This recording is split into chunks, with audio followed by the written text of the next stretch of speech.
सबसे पहले तो good afternoon class, welcome to Edulight online classes. आज हम जो शुरू करेंगे वो मेडिवल हिस्ट्री की तरफ कर रहे हैं हम लोग। और मेडिवल हिस्ट्री के अंदर जो आज का हमारा टॉपिक है दैट इज दिल्ली सल्तनत। ठीक है, दिल्ली सल्तनत के ऊपर बात करेंगे। और दिल्ली सल्तनत के ऊपर हम लोगों ने कल बात की थी। ठीक है, कल हम लोगों ने दिल्ली सल्तनत के ऊपर बात की थी और हमने बताया था कि दिल्ली सल्तनत जो है वो 1206 से लेकर 1206 एडी से लेकर आपकी 1526 एडी तक का जो कार्यकाल है वो दिल्ली सल्तनत का कार्यकाल है। इसके अंदर डिफरेंट सल्तनत जो है वो रूल करती हैं, like slave dynasty, second Khilji dynasty, Tughlaq dynasty, Syed वंश या सैयद डायनेस्टी और the last one is the Lodhi dynasty. ठीक है, तो इस तरीके से अप्रोक्सीमेटली 5 डिफरेंट जो डायनेस्टी थी वो क्या करती हैं, 5 डिफरेंट डायनेस्टी जो थी वो इस टाइम पीरियड के अंदर, इस जो टाइम पीरियड था आपका, इस टाइम पीरियड के अंदर क्या करती है, डेवलप करती है 5 डिफरेंट जो थी। ठीक है, 5 डिफरेंट डायनेस्टी जो थी वो इस कार्यकाल के अंदर मूव करती हैं। तो आज की जब हमारी पहली डायनेस्टी, जिस डायनेस्टी के ऊपर हम लोग बात करने जा रहे हैं दैट इज स्लेव और ममलूक और इल्वरी।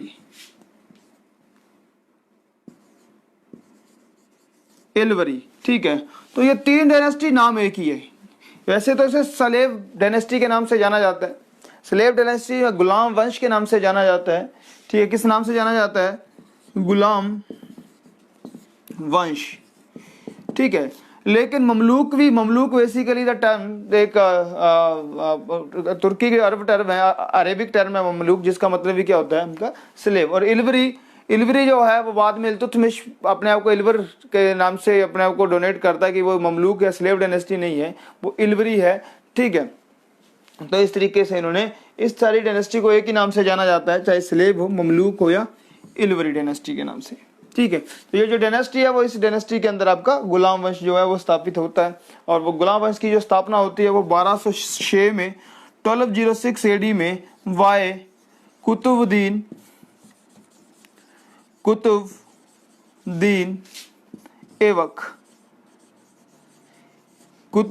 ऐबक वो व्यक्ति था, वो पर्सन था जिसके द्वारा जो है वो गुलाम वंश की स्थापना की जाती है 1206 एडी में। ठीक है, तो 1206 एडी में आपको मैंने पुरानी हिस्ट्री आपको मैंने बता दी थी कि हुआ क्या था कि जब 1194 में, ठीक है, कब 1192 में जब आपका पृथ्वीराज चौहान गौरी से हार जाता है और उसके बाद चंद्रौर की बैटल में जयचंद भी हार जाता है, तो फिर क्या होता है, गौरी वापिस चला जाता है। गौरी क्या करता है, वापिस अफगान चला जाता है और अपने पीछे 4 गवर्नर को छोड़ के चला जाता है, 4 गवर्नर को छोड़ के चला जाता है, जिसमें से एक था आपका यलदूज,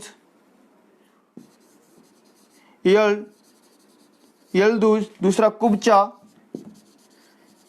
कुबचा, थर्ड इज ऐबक और fourth one is Bakhtiyar Khilji.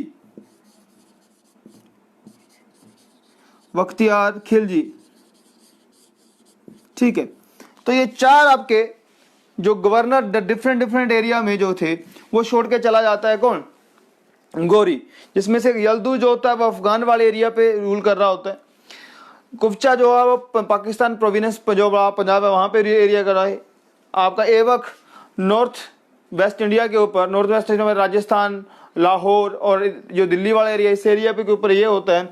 और आपका बिहार यूपी वाले एरिया पे बख्तियार खिलजी जो होता है उसको गवर्नर बना के वो चला जाता है। ठीक है, तो इसके बारे में मैंने बताया था कि दोनों पढ़ने की जरूरत नहीं है इतना ज़्यादा, क्योंकि आपके इंडिया उस हिस्ट्री में इतना इंपॉर्टेंट रोल प्ले नहीं किया इन्होंने।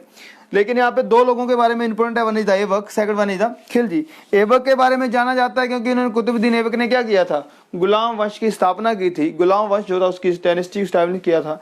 और बख्तियार खिलजी जाना जाता है, इसने नालंदा यूनिवर्सिटी और विक्रमशिला यूनिवर्सिटी को क्या किया था, डिस्ट्रॉय किया था।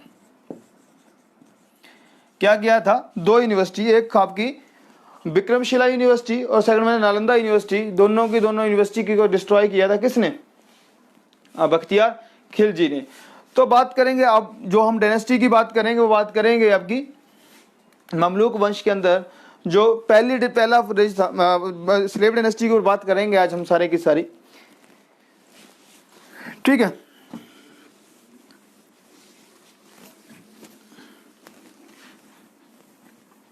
ठीक है, तो स्लेव डायनेस्टी जो है मैंने कल ही बताया था कि जो 1206 से लेकर 1290 तक जो थी वो स्लेव डायनेस्टी इंडिया के अंदर जो थी वो रूल किया दिल्ली के अंदर। कहाँ पे रूल किया? दिल्ली के अंदर रूल किया।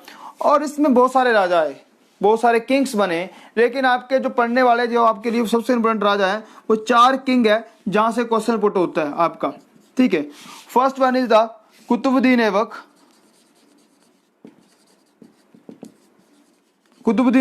Second one is the Iltutmish,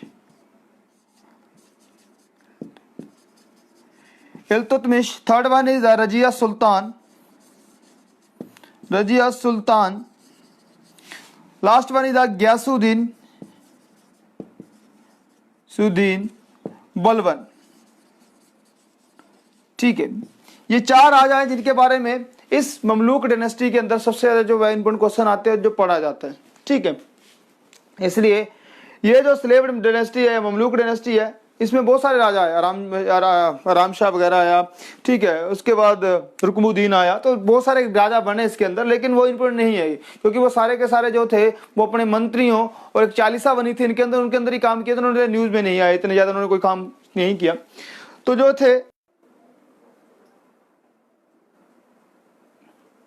sorry for disturbance के लिए, ठीक है। तो हम बात कर रहे थे किसकी, कि 4 मेन किंग है जिसके बारे में क्वेश्चन राइज होता है। One is the Qutubuddin Aibak, second one is the Iltutmish, third one is the Razia Sultan and fourth one is the Ghiyasuddin Balban, ठीक है। तो ये 4 राजा हैं जिनके बारे में क्वेश्चन राइज होता है, ठीक है। तो सबसे पहले स्टार्ट करते हैं कुतुबुद्दीन ऐबक से, ठीक है। सबसे पहले बात कहां से करेंगे? कुतुबुद्दीन ऐबक से बात करते हैं, ठीक है। याद रखना कि इन 1200 क्या किससे बात करेंगे स्टार्ट? कुतुबुद्दीन ऐबक से बात करेंगे। याद रखना, एक चीज याद रखना कि इन सभी ने किसमें इनका एडमिनिस्ट्रेशन, पॉलिटिकल सिस्टम कहाँ चेंजेस करेंगे ये लोग? एक तो पॉलिटिकल एंड एडमिनिस्ट्रेशन में चेंज करेंगे ये लोग, पॉलिटिकल एंड एडमिनिस्ट्रेशन में काम करेंगे, इसको चेंज करने की कोशिश करेंगे। सेकंड, सोशियो कल्चर, सोसाइटी में चेंज करने की शुरू करेंगे। उसके बाद आर्किटेक्चर बनाएंगे। और जो लास्ट वन है जो है, इनके कुछ कोर्ट में क्या होंगे? कुछ स्कॉलर्स रही होंगे, कुछ स्कॉलर्स लोग होंगे जो काम करते हैं, ठीक है।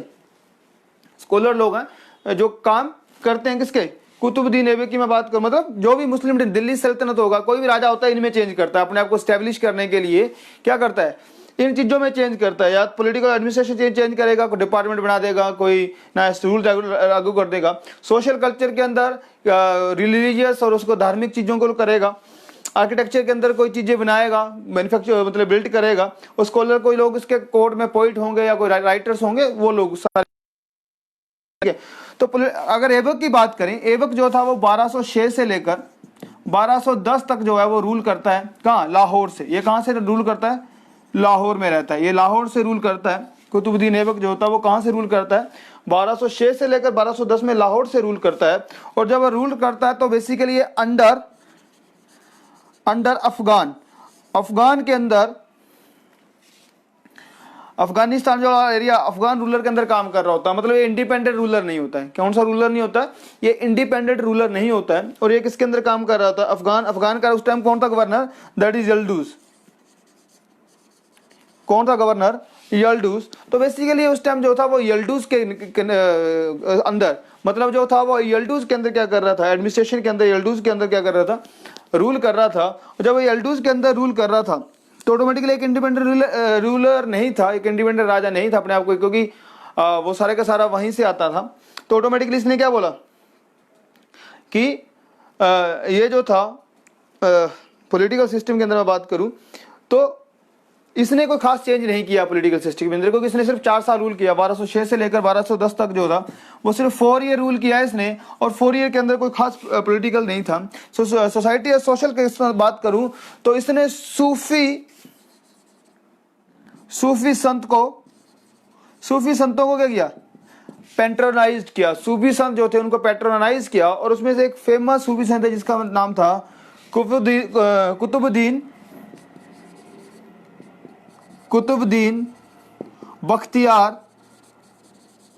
बख्तियार काकी। कुतुबुद्दीन बख्तियार काकी है ना। कुतुबुद्दीन बख्तियार काकी जो था वो एक सूफी संत था जिसने इसको जिसको इसने पैट्रोनाइज किया था, और इस पैट्रोनाइज के कारण उसने आर्किटेक्चर बनाया था। इसके लिए इसने आर्किटेक्चर बनाया था जिसका नाम था क्या कहते हैं, कुतुब मीनार। ठीक है, तो याद रखना है, बहुत इंपॉर्टेंट क्वेश्चन है। तो इसके कुतुबुद्दीन ऐबक के कार्यकाल में एक सूफी संत हुआ करता था जिसका नाम था कुतुबुद्दीन बख्तियार काकी। ठीक है, कुतुबुद्दीन बख्तियार काकी। और इस कुतुबुद्दीन बख्तियार काकी की ही उसके लिए इसने क्या बनाया था, एक आर्किटेक्चर दिल्ली के अंदर बनाया था जिसका नाम था कुतुब मीनार। तो याद रखना कि कुतुब मीनार जो था वो किसने बनाना शुरू किया था, या किसने बनाना शुरू किया। बेसिकली स्टार्ट किया था, बाद में 1210 में इसकी डेथ हो जाती है, बाद में कोई और इसको क्या करता है, कौन, इल्तुतमिश जो बाद में इसको रिफाइन करता है, उसको बिल्ड करता है, पूरा करता है। तो इसको याद रखना। लेकिन बनाना किसने शुरू किया था, who started to build Qutub Minar किसने बनाना शुरू किया था, that is built by Qutubuddin Aibak 1206-1210 के बीच में। और उसने एक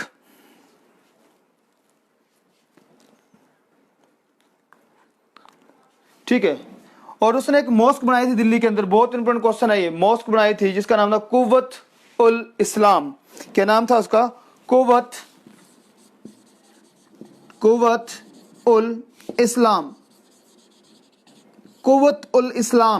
ये बहुत इंपॉर्टेंट क्वेश्चन है। दिल्ली के अंदर मस्जिद है कुव्वत उल इस्लाम।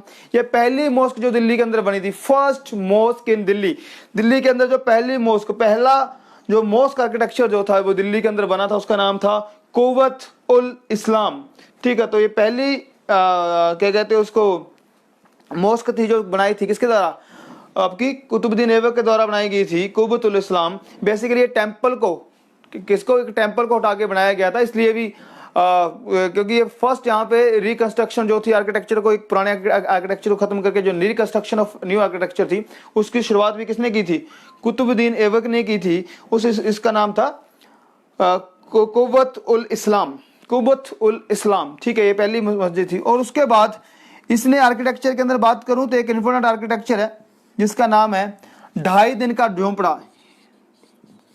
2.5 दिन का झोंपड़ा। ठीक है, 2.5 दिन का झोंपड़ा। ये बहुत इंपॉर्टेंट क्वेश्चन है पेपर पॉइंट ऑफ व्यू के लिए, पेपर याद रखना। ये कहां पे आपका, अजमेर राजस्थान। कहां पे आपका 2.5 दिन का झोंपड़ा जो है वो राजस्थान अजमेर में है, ये 2.5 दिन का झोंपड़ा। ठीक है, तो ये 2.5 दिन का झोंपड़ा भी किसने बनाया था, that is built by Qutubuddin Aibak. ठीक है, किसने बनाया था आपका, तो ये 2.5 दिन का झोंपड़ा कुतुबुद्दीन ऐबक ने बनाया था, और ये कहां पे आपका, अजमेर के अंदर है। ठीक है, तो इस चीजें कुछ आर्किटेक्चर थे, कुछ फेमस चीजें। और इसको क्या कहा जाता था, कुतुबुद्दीन ऐबक को लाख वक्श भी कहा जाता था।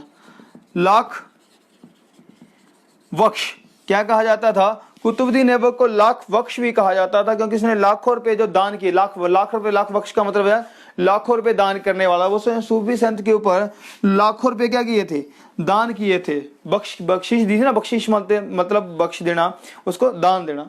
तो इसे लाख वक्श भी कहा जाता है, क्योंकि इसने क्या किया था, लाखों रुपए जो थे वो सूफी संत को पैट्रोनाइज कर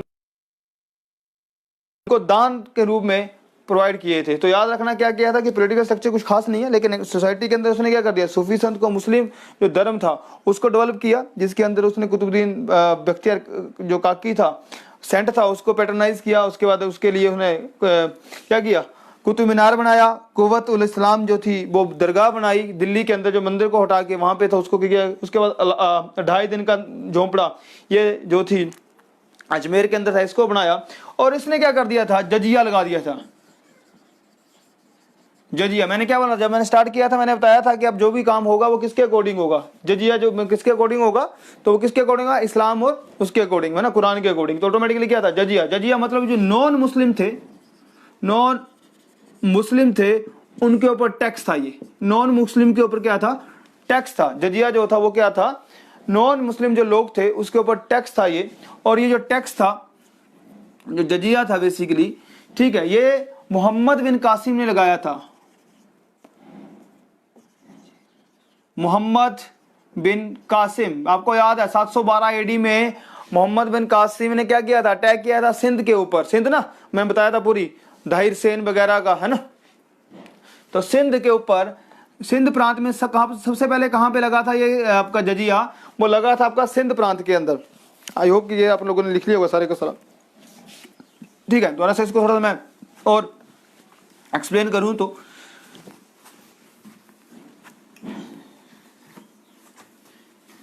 ठीक है।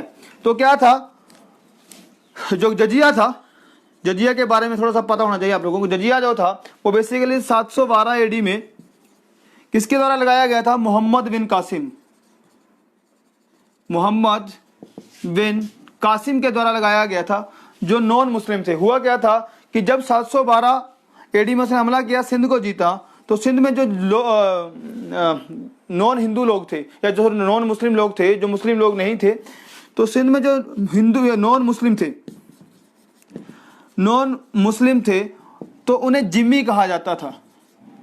जिम्मी क्या कहा जाता था, जिम्मी कहा जाता था। कि ये लोग क्या है कि इसकी छत्र छाया में जो लोग रह रहे, ठीक है। बाद में इन्हीं जिम्मी को क्या कहा गया, काफिर कहा गया। बाद में इन्हीं जिम्मी को क्या कहा गया, काफिर कहा जाने वाला लगा। मोहम्मद कासिम ने क्या किया, जिम्मी लोगों के क्या कहा, काफिर कहा। और यही काफिरों के ऊपर क्या लगाया गया, एक टैक्स लगाया गया। इन काफिरों के ऊपर एक टैक्स लगाया गया था, जिस टैक्स का नाम था जजिया। जिस टैक्स का क्या नाम था, जजिया। इस टैक्स का क्या नाम था, जजिया टैक्स था, जो लगाया गया था, ठीक है। तो हम लोगों को पता होना चाहिए जजिया जो था वो 712 मोहम्मद बिन कासिम के द्वारा लगाया गया था नॉन मुस्लिम्स के ऊपर, जिन्हें जिम्मी कहा जाता था। ये इंपोर्टेंट में, जिम्मी कौन होते थे, जिम्मी और नॉन मुस्लिम्स, ठीक है। जिम्मी कौन हुआ करते थे, Jimmy's are the non Muslims, जो सिंध वाले प्रांत के अंदर रूल कर रहे थे। और उन्हें बाद में काफिर के नाम से जाना गया। और काफिर को क्या देना पड़ता था, टैक्स देना पड़ता था। उस टैक्स को क्या नाम दिया गया, दैट इज जजिया, ठीक है। तो जजिया टैक्स की जो शुरुआत है वो बेसिकली सिंध 712 एडी में ही होगी थी, जब मोहम्मद बिन कासिम ने इसको लगाया था। तो वापिस आते हैं अपने टॉपिक के ऊपर।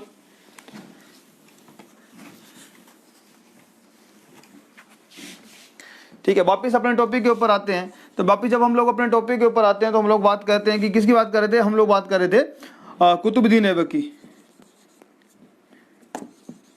कुतुबुद्दीन ऐबक, ठीक है। तो ऐबक ने क्या किया, जजिया लगा दिया नॉन मुस्लिम्स के ऊपर। तो ये भी एक नई फॉर्म थी, क्योंकि उस टाइम तो सिंध के ऊपर थी, आप पूरे दिल्ली और लाहौर वाले एरिया के ऊपर जो था। तो क्वेश्चन इस तरीके से आ जाता है कि दिल्ली के ऊपर या लाहौर वाले नॉर्थ वेस्ट के ऊपर जो सबसे पहला जो जजिया था वो किसने लागू किया था, वो कुतुबुद्दीन ऐबक ने किया था, जजिया लगाया। और इसके कार्यकाल में 2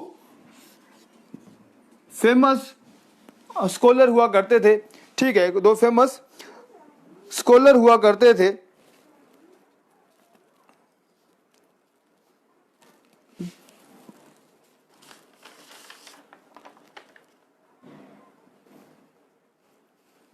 ठीक है।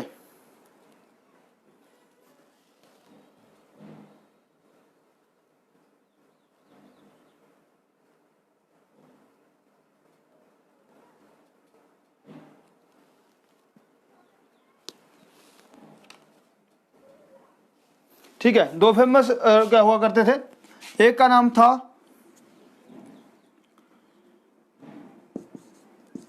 हसन निजामी, एक का नाम था हसन निजामी, और दूसरे का नाम था फखरुद्दीन, फखरुद्दीन। 2 इंपॉर्टेंट जो थे वो इसके दरबार में लोग थे, one is the Hasan Nizami and second one is the Fakhruddin, ठीक है,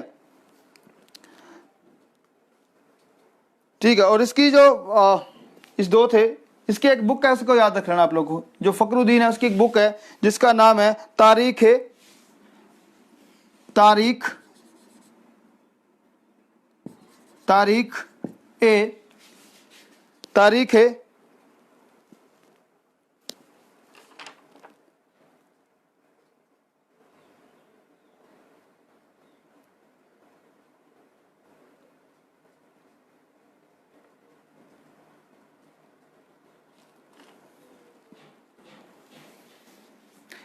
तारीख है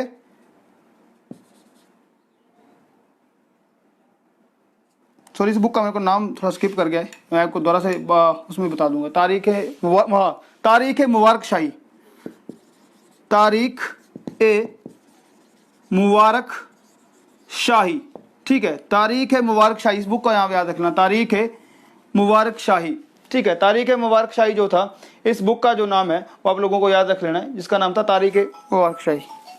एक मिनट क्लास यार।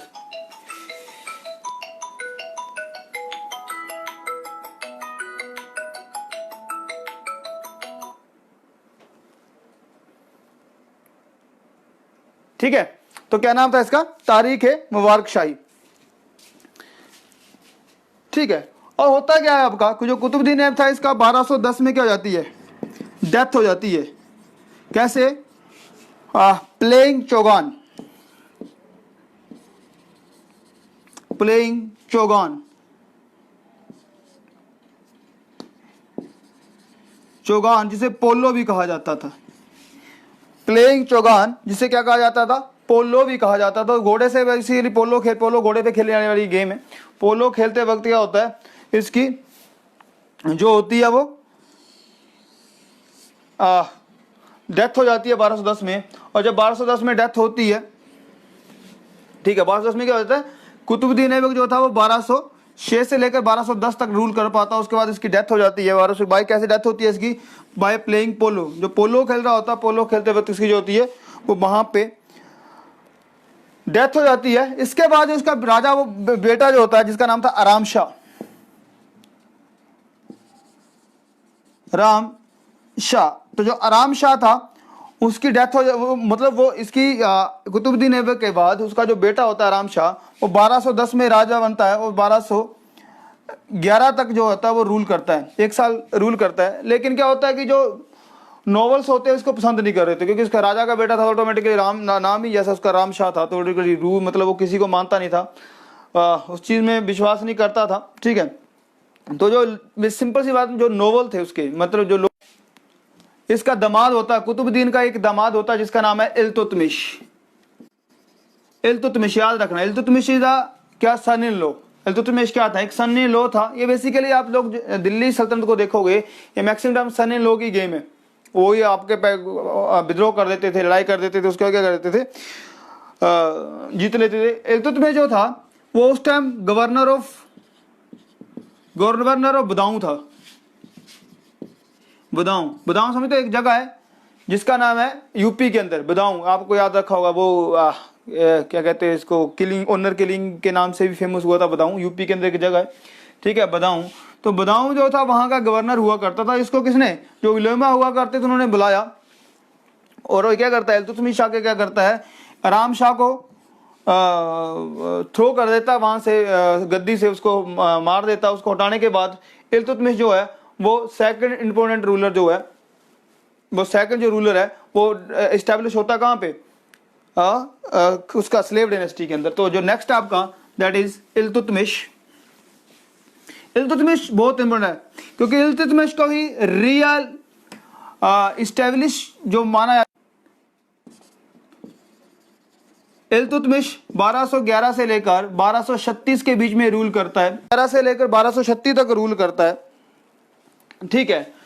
तो इल्तुतमिश क्या होता है, इल्तुतमिश सबसे पहले क्या काम करता है, इल्तुतमिश ये क्या करता है, सबसे पहले जब इंडिया के जब रूल करता है, लाहौर के अंदर जब रूलर बनता है, ठीक है, रूलर बनता है, तो सबसे पहले अपने आप को इंडिपेंडेंट करता है। क्या करता है, इंडिपेंडेंट, अपने आप को क्या करता है, इंडिपेंडेंट करता है। और ये बहुत एक समझदार डिप्लोमेटिक किंग हुआ करता था अपने टाइम का, ठीक है। क्या करता है, अपने को इंडिपेंडेंट घोषित कर। इंडिपेंडेंट कैसे, मैंने बताया ना, पहले जो ये डायनेस्टी थी वो अफगान के ऊपर, जो वहां का जो गवर्नर था जिसका नाम था यल्दूस, यल्दूस के अंदर काम कर रहा था कुतुबुद्दीन ऐबक। तो सबसे पहले क्या करता है, ये यल्दूस को हरा देता है, यल्डूस को क्या करता है, डिफीट कर देता है और अपने आप को क्या बोल देता है, बोलता है भाई हम आपके साथ काम करने वाले नहीं है, हम इंडिपेंडेंट है, आपका हमारा कोई रिलेशन नहीं है इसके बाद।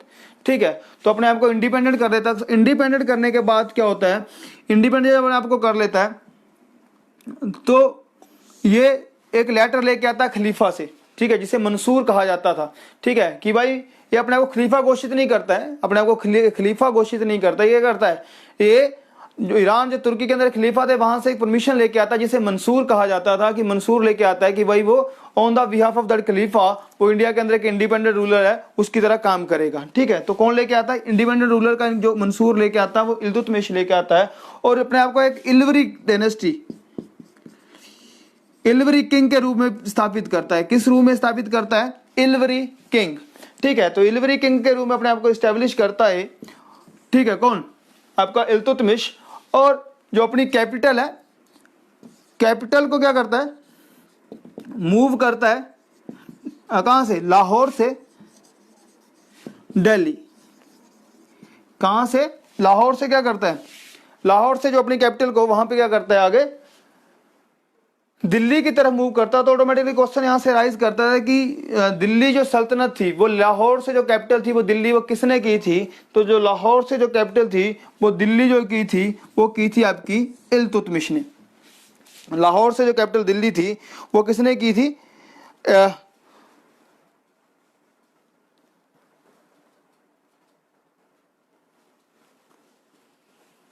ठीक है, लाहौर से कैपिटल कहां पे की, दिल्ली। अब जब उसने दिल्ली के अंदर कैपिटल शिफ्ट की तो इसने एडमिनिस्ट्रेशन चेंजेस किए बहुत सारे। क्या किए, एडमिनिस्ट्रेटिव चेंजेस किए बहुत सारे। और इन एडमिनिस्ट्रेटिव चेंजेस की बात करूं तो सबसे पहले इसने जो अपने नोवेल थे, जो इसके नोवेल और उलेमा थे, ठीक है, उनके लिए एक स्पेशल क्या किया, एक स्पेशल गठन किया जिसे हम कहते हैं चालीसा या चहलगामी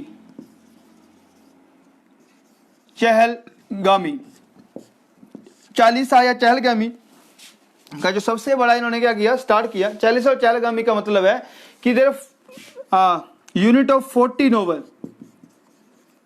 ये 40 नोवेल हुआ करते थे जो क्या करते थे, एक स्ट्रॉन्ग हुआ करते थे। सारे का सारा जो राजा था उसको चलाने के लिए काम दिया जाता था, वो सारे के सारा जो एडमिनिस्ट्रेशन उसको चलाने के लिए ये 40 नोवेल की एक टीम बनाई गई थी। किसके द्वारा, इल्तुतमिश के द्वारा। क्योंकि ऑटोमेटिकली जो सारे का सारा इस इल्तुतमिश को राजा बनाने के पीछे जो सारे का सारा श्रेय किनको था, नोवेल्स को ही था, उलेमास को था। तो यही नोवेल और उलेमा क्या करते हैं, यही नोवेल और उलेमा को एक रिस्पेक्ट देने के लिए, पैट्रोनाइज करने के लिए इनके लिए एक अलग से संगठन ऑर्गेनाइजेशन बनाता है जिसका नाम था चालीसा या चहलगामी, जिसमें 40 नोवेल हुआ करते थे।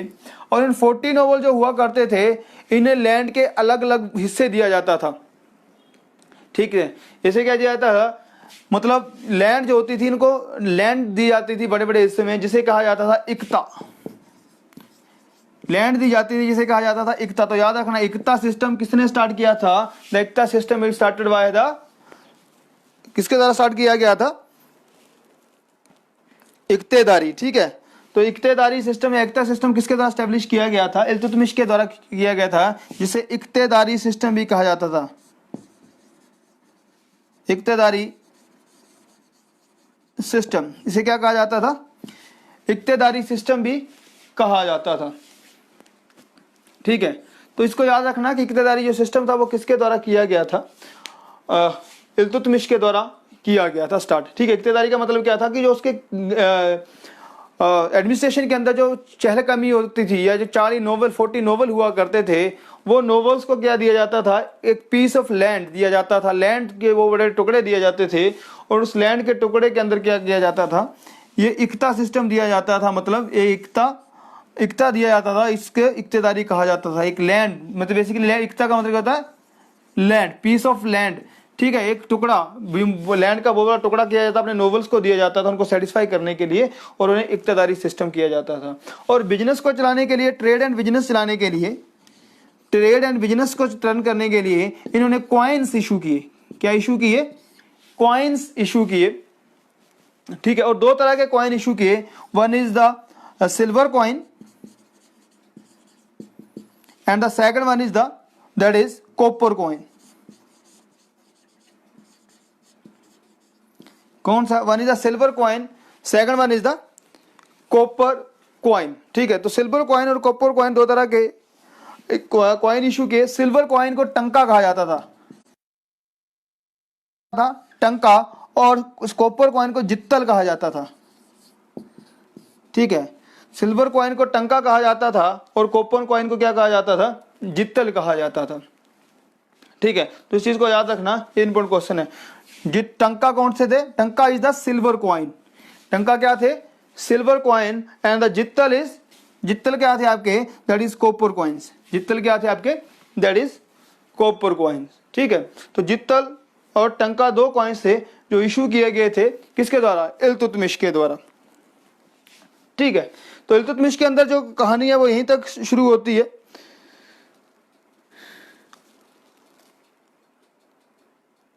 ठीक है, और इल्तुतमिश के ही कार्यकाल में जो चंगेज खान था, चंगेज खान, याद रखना, चंगेज खान जो था, ठीक है, वो सेंट्रल एशिया से क्या करता है? अटैक कर रहा होता है। और आपको पता चंगेज खान के बारे में आप लोगों ने सुना होगा कि सबसे ब्रूटल किंग था, जहां भी जाता था आग लगा देता था, जला देता था, है ना, उसको नष्ट कर देता था पूरी की पूरी। तो वो क्या करता है? इस चंगेज खान के इंडिया के इन्वेंशन को कौन रोकता है? वो इल्तुतमिश रोकता है। इंडिया में इन्वेड नहीं कर पाता। एक डिप्लोमेटिक होने की वजह से एक राजा हुआ करता था। ठीक है, राजा कहाँ का? सेंट्रल एशिया का राजा था, जिसका नाम था ख्वारिन डायनेस्टी थी, जिसका नाम था जलालुद्दीन। ठीक है, तो जलालुद्दीन क्या होता है? इल्तुतमिश से क्या मांगता है? हेल्प मांगता है, उसकी शरण मांगता है।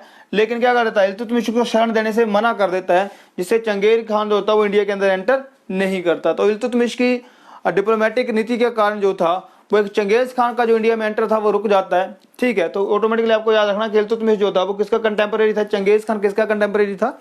इल्तुतमिश का कंटेम्परेरी था। और इंडिया के अंदर जो चंगेज खान का इन्वेंशन था, इन्वेड था, उसको कौन रोकता है? वो आपका इल्तुतमिश रोकता है। ठीक है, इल्तुतमिश जो होता है वो क्या नाम था उसका? ख्वारिन के जो किंग डायनेस्टी का जो राजा जिसका नाम था जलालुद्दीन, उसको एंट्री नहीं देता है। इसके वजह से वो इंडिया के अंदर एंटर नहीं करता है। ठीक है, तो ये था आपका इल्तुतमिश, जिसके बारे में फेमस क्वेश्चन जो इंपॉर्टेंट क्वेश्चन है जो पूछे जाते हैं। और इन्हीं को आगे बढ़ाते हुए अगर मैं बात करूं 1211 से लेकर 1236 में, जब 1236 में डेथ हो जाती है किसकी? इल्तुतमिश की। 1236 में डेथ के बाद इल्तुतमिश का जो बेटा होता है जिसका नाम था रुकमुद्दीन। क्या नाम था?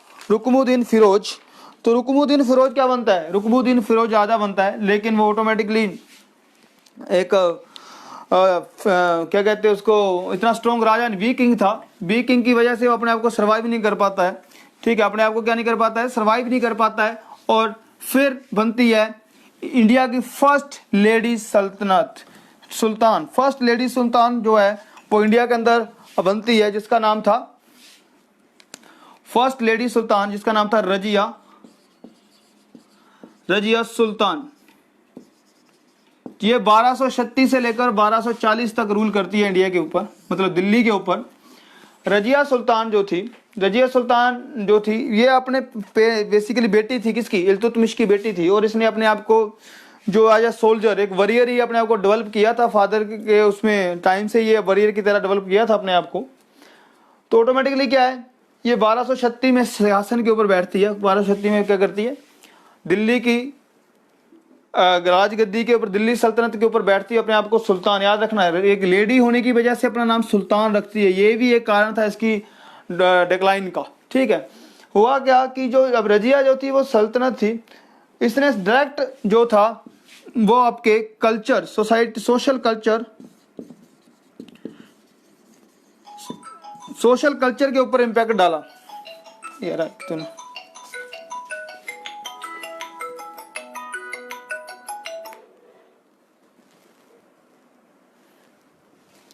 ठीक है, सोशल कल्चर के ऊपर क्या किया इसने? इम्पैक्ट डाला।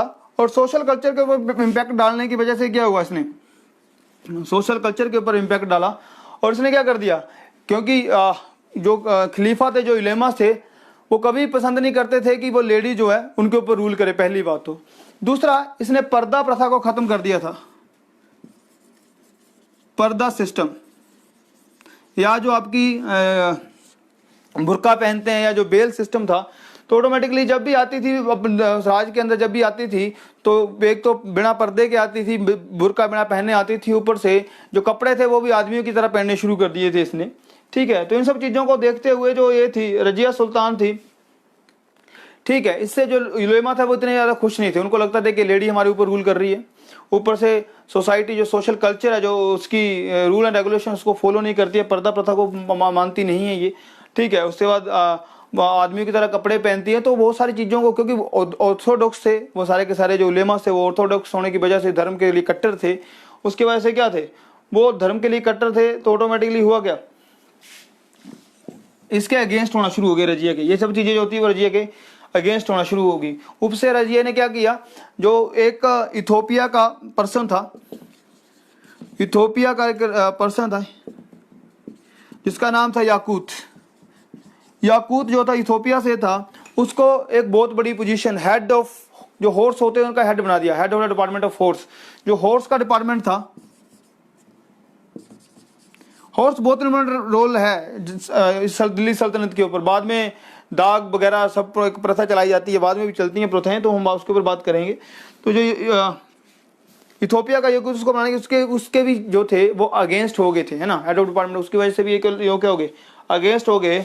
और 1240 में इसकी कैथल के पास एक विद्रोह होता, वहां पे इसकी क्या हो जाती है, रजिया सुल्तान को मरवा दिया जाता है एक विद्रोह करके, ठीक है। विद्रोह में क्या होता है, रजिया सुल्तान को मरवा दिया जाता है और 1240 में रजिया सुल्तान की डेथ हो जाती है। 1240 में क्या जाती है, रजिया सुल्तान की डेथ हो जाती है। तो रजिया सुल्तान के ऊपर पहले तो क्वेश्चन यही है कि फर्स्ट लेडी सल्तनत जो दिल्ली के अंदर बनी थी वो कौन थी, उसका नाम था रजिया सुल्तान। और रजिया सुल्तान के किस कारण मानी जाती है कि रजिया सुल्तान ने पर्दा प्रथा सिस्टम को खत्म कर दिया था वहाँ पे सिस्टम के अंदर। और दूसरा जो था, इसकी जो डेथ थी वो 1240 में कैथल के अंदर एक विद्रोह में कर दी जाती है। उसके बाद जो राजा आते हैं, ठीक है, वो सारे के सारे किसके, मैंने बताया ना, जो चालीसा थी, जो चालीसा जो थी या चहलगामी जो थी उसके अगेंस्ट थी ये, तो उनको पसंद नहीं थी। तो जितने भी इसके बाद जो राजा बने, मतलब उसके बाद अप्रोक्सीमेटली 3 मेन राजा बने, 3 किंग बने, ठीक है, 3 राजा बने, ठीक है, जिनको क्या कर दिया गया, जो सारे के सारे खलीफा के अंदर काम कर रहे थे, ठीक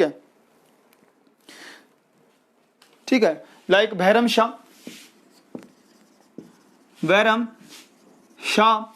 ठीक है, बैरम शाह बना।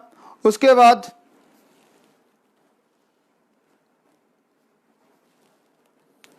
ठीक है, उसके बाद अलाउद्दीन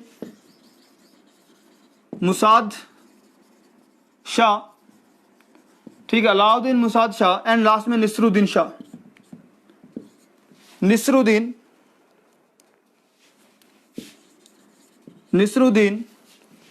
ठीक है, नसरुद्दीन मोहम्मद, ठीक है, नसरुद्दीन मोहम्मद शाह। तो 3 राजा बने। ये अप्रोक्सीमेटली 40 से 1240 से 42 रहा, ये 46 से 66 रहा, ठीक है। तो ये 3 जो राजा थे सारे के सारे किसके अंदर काम किया, जो भी खलीफा जो थे, मतलब चहलगामी जो थी उसके अंदर ही काम किया और उसके अकॉर्डिंग ही सारे का सारा किया। इसलिए जब वो चाहते थे इनको हटा देते थे। तो जब नसरुद्दीन था, नसरुद्दीन के दरबार में एक पर्सन था, चहलगामी का हिस्सा हुआ करता था, ठीक है, चहलगामी का हिस्सा हुआ करता, जिसका नाम था गयासुद्दीन बलबन।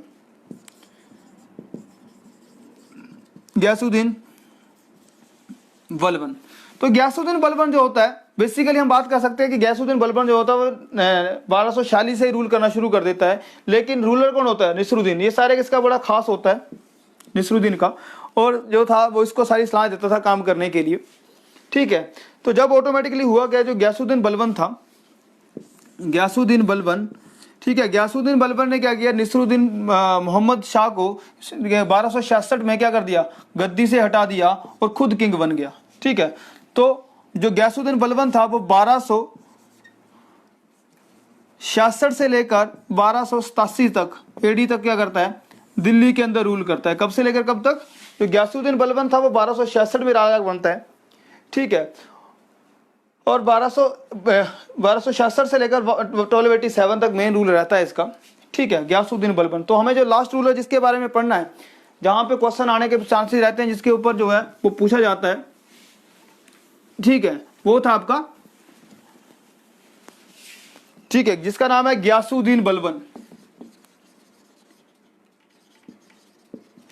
गयासुद्दीन बलबन, ठीक है, गयासुद्दीन बलबन। गयासुद्दीन बलबन जो था वो आपका 1266 से लेकर 1287 एडी तक क्या करता है, इंडिया के अंदर रूल करता है। 1266 से लेकर 1287 तक इंडिया के अंदर रूल करता है। और ये जो आते ही कौन सी पॉलिसी लगा देता है, that is iron and blood policy. Iron and blood policy, ठीक है। सबसे पहली पॉलिसी जिसके ऊपर ये काम करता है, याद रखना है, बहुत इंपॉर्टेंट क्वेश्चन है कि जो आयरन और ब्लड पॉलिसी थी वो किस दिल्ली सल्तनत के रूलर ने स्टैब्लिश की थी, स्टार्ट की थी। तो आयरन एंड ब्लड पॉलिसी जो थी वो गयासुद्दीन बलबन ने शुरू की थी, ठीक है। तो गयासुद्दीन बलबन ने शुरू की थी आयरन एंड ब्लड पॉलिसी। इस पॉलिसी के अंदर होता क्या था, इस पॉलिसी के अंदर उसके सीधे निर्देश हुआ करते थे कि जो लोग, ठीक है, षड्यंत्र करेंगे, विद्रोह करेंगे, उनको सीधी मौत की सजा दे दी जाएगी, ठीक है। उनको किन की सजा दे दी जाएगी, मौत की सजा दे दी जाएगी, ठीक है। तो और उसने अपने आप को जिले इलाही की उपाधि दी। इसने किसकी उपाधि दी अपने आप को, गयासुद्दीन बलबन ने जिले इलाही,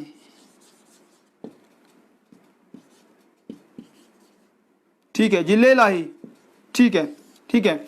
मतलब गॉड, भगवान का दूत, कि भगवान का एक वो है, दूत है जिसके भगवान का क्या है, एक दूत है जो आप लोगों की सेवा के लिए, आप लोगों के लिए यहाँ पे रूल करने के लिए मुझे भेजा गया है, ठीक है। और इसने दो पॉलिसी चलाई, वन इज सजदा एंड पाइपोस, सजदा एंड पाइपोस, ठीक है, सजदा एंड पाइपोस।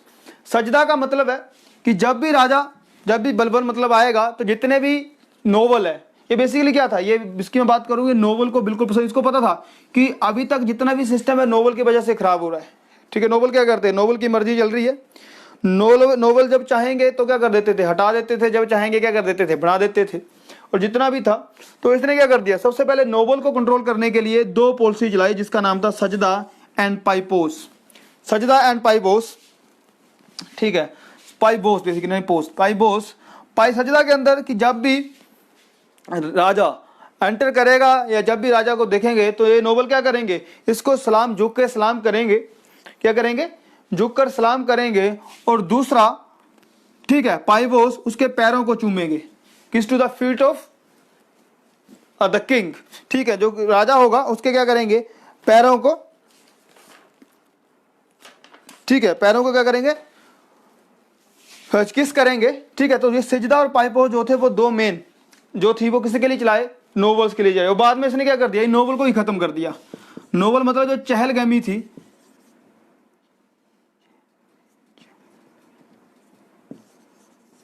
चहलगमी, चहलगमी जो थी, मतलब जो चालीसा थी, जो चहलगामी थी, जो चालीसा थी, इनको ही खत्म कर दिया। इनको क्या बोला कि आज के बाद आप पॉलिटिकल सिस्टम के अंदर पार्टिसिपेट नहीं करोगे, ठीक है, आप पॉलिटिकल एडमिनिस्ट्रेशन में आप पार्टिसिपेट नहीं करोगे, आप जो सिर्फ काम करोगे वो रिलीजन के लिए करोगे। रिलीजन तो कहां तक सीमित रहेगी, अब जो चहलगामी थी वो कहां तक सीमित रहेगी, आपकी सिर्फ रिलीजियस फ्रेमवर्क या रिलीजियस जो टॉक्स थी वहां के लिए रहेगी। तो क्वेश्चन है पेपर के अंदर काफी बार आता है कि ऐसा कौन, जो चहलगामी थी स्टार्ट किसने की थी, इल्तुतमिश ने, खत्म किसने किया था, आपके बलबन ने इसको खत्म कर दिया, क्योंकि बलबन खुद इसका हिस्सा हुआ करता था, ठीक है, बलबन क्या था, खुद उसका हिस्सा हुआ करता था। और उस होने की वजह से, ठीक है, ठीक है, बर्थ होने की वजह से, नोबेल होने की वजह से सब जानता था इसके बारे में, उसने क्या कर दिया, इसको खत्म कर दिया था। उस चीजों को चेक करने के लिए उसने स्पाई सिस्टम जो था उसको भी स्टैब्लिश किया था, और एक स्पेशल डिपार्टमेंट बनाया था, दीवान ए अर्ज, दीवान ए अर्ज। तो दीवान ए अर्ज एक स्पेशल डिपार्टमेंट था जो किसके द्वारा बनाया गया, दैट इज मिलिट्री। दीवान ए अर्ज का मतलब था मिलिट्री। मिलिट्री का जो डिपार्टमेंट था दैट क्या, किस नाम से जाना जाता था, दीवान अर्ज के नाम से जाना जाता था। और ये दीवान अर्ज जो था वो गयासुद्दीन बलबन ने मिलिट्री के लिए एक स्पेशल जो था वो डिपार्टमेंट इस्टेब्लिश किया था, ठीक है।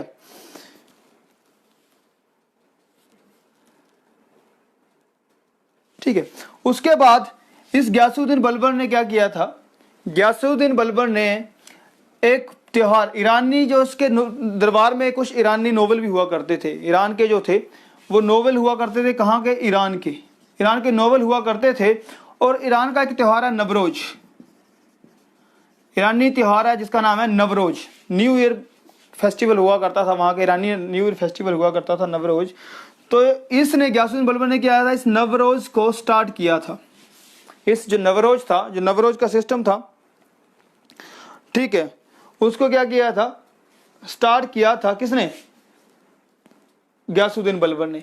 ठीक है, तो ये कुछ इंपॉर्टेंट चीजें हैं जो गयासुद्दीन बलबर के ऊपर क्वेश्चन पुट होता है कि भाई गयासुद्दीन बलबर जो था उसने चहलगामी की स्थापना खत्म किसने किया था, पाइबोस और क्या कहते हैं उसको, सिजदा और पाइबोस किसने पॉलिसी थी, आयरन ब्लड पॉलिसी किसकी थी, जिले राय। ये बहुत क्रूर टाइप का राजा था, मतलब लोग इससे बात करने में भी डरते थे क्योंकि इतना क्रूर था कि कोई भी गलती होने पर सीधा मौत की सजा दे देता था ये।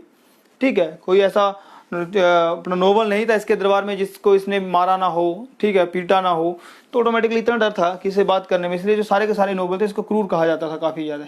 ठीक, कहा जाता है कि जब इसकी डेथ हुई थी तो कई दिनों तक तो लोग इसके कमरे में इसलिए नहीं गए ताकि कहीं जीवित हों और हमें मृत्यु दंड ना दे दे। ठीक है, तो ये सब चीज़ें थी। अब इसकी डेथ जो होती है 1287 में हो जाती है, और 1287 में डेथ होने के बाद जो होता है, इसका जो बेटा होता है, बेटा बेसिकली ग्रैंड सन होता है इसका जो ग्रैंड सन होता है वो क्या बनता है, राजा बनता है। इसका जो ग्रैंड सन होता है जिसका नाम था कैकावाद, क्या नाम था इसका, कैकावाद। कैकावाद जो था वो इसका ग्रैंड सन था। ये आपका 1287 से लेकर 1290 तक जो रूल करता दिल्ली के ऊपर। ठीक है, तो कैकावाद का ग्रैंड सन था, ये बेसिकली पैरालाइज था। ठीक है, मतलब जिसको हम पैरालिसिस था इसको। ठीक है, तो उस वजह से जो एक इक्तादार था इसका, इक्ता मैंने बताया था, कौन थे इक्तादार, जिम्मेदार, मतलब एक नोबल हुआ करते हैं जिनको लैंड दे दी जाती थी ना, इक्ता। तो इक्तेदार था जिसका नाम था गयासुद्दीन, जिसका नाम था आपका, क्या नाम था उसका, जलालुद्दीन खिलजी। जलालुद्दीन खिलजी। तो जलालुद्दीन जो खिलजी था, ठीक है, जलालुद्दीन खिलजी जो था वो क्या करता, इक्तेदार था, वो इसको सीढ़ियों से धक्का देकर डेथ कर देता है इसकी 1290 में। ठीक है, तो जलालुद्दीन खिलजी कहा जाता था कि वो बलबन के टाइम से ही था, है ना, इक्तेदार हुआ करता था, और अप्रोक्सीमेटली 70 ईयर का हो जाता है जब उसको राजा बनता वो। इसको मारने के बाद क्या होता है, जलालुद्दीन खिलजी एक नए वंश की स्थापना करता है जिसका नाम था खिलजी वंश, खिलजी डायनेस्टी। कौन से वंश की स्थापना करता है, खिलजी डायनेस्टी की स्थापना करता है। कब, 1290 में, जो 1320 तक रूल करती है इंडिया के अंदर। कब से लेकर 1290 से लेकर 1320 तक रूल करती है खिलजी डायनेस्टी। और खिलजी डायनेस्टी की स्थापना कौन करता है, जलालुद्दीन खिलजी। किसको मार के, कैकावाद को। ठीक है, तो कैकावाद के डेथ के बाद खिलजी को क्या बना दिया जाता है, राजा बनता है। वो 70 साल की उम्र में राजा बनता है, इसलिए तो आपको पता है बुढ़ापे में राजा बनता है। उसका जो जवाई होता है जिसका नाम है अलाउद्दीन खिलजी, हम कल बात करेंगे उसके ऊपर, अलाउद्दीन खिलजी और उसके ऊपर, तो वो राजा बनता है। और उसके बाद फिर खिलजी वंश की स्थापना होती है, उसके बाद फिर तुगलक वंश। ठीक है, सॉरी, सैयद डायनेस्टी के बारे में, स्लेव डायनेस्टी के बारे में पता लगा होगा। कोई क्वेरी है तो आप मेरे से पूछ सकते हैं, कोई क्वेश्चन है आप मैसेज कर दो, हम वहीं से आपको कर लेंगे। बाकी यूट्यूब चैनल जो है आप वहीं से देखते रहिए, कोई क्वेरीज वहाँ से आप लगातार हमारे जो लेक्चर है उसको देख सकते हैं, सुन सकते हैं। ठीक है, तो आज के लिए इतना ही। कल जो है हम बात करेंगे खिलजी वंश के बारे में और उसके बाद फिर तुगलक के बारे में। ठीक है, तो आज के लिए इतना ही। Thank you so much class. कोई क्वेरी हो तो मेरे से भी पूछ सकते हैं।